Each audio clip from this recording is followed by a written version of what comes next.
রবীন্দ্রনাথ ঠাকুরের যে বসতবাড়ি, সেই কাছারি বাড়িতে আক্রমণ হয় এবং লুটপাট এবং ভাঙচুর করা হয়েছে। এবং আজকে পশ্চিমবাংলায় বসে, ভারতবর্ষের মধ্যে একটা দেশে বসে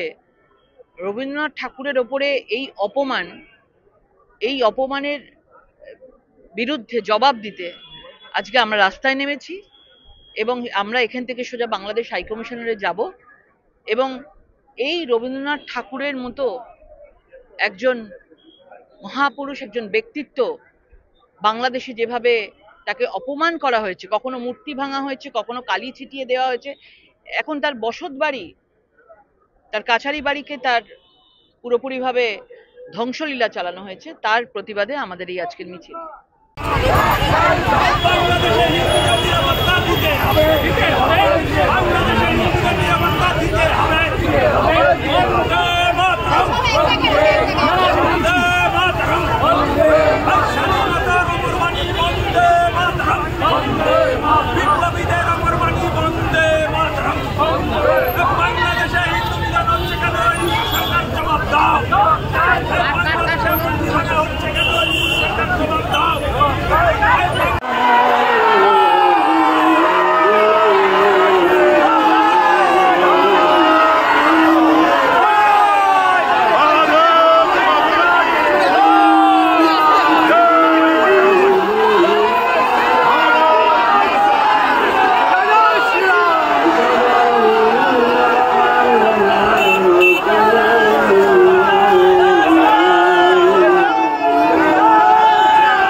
যেভাবে একের পর এক ধ্বংসলীলা চলছে এবং সেখানে আমাদের রবীন্দ্রনাথ ঠাকুরের যে বসতবাড়ি, সেই কাছারি বাড়িতে আক্রমণ হয় এবং লুটপাট এবং ভাঙচুর করা হয়েছে।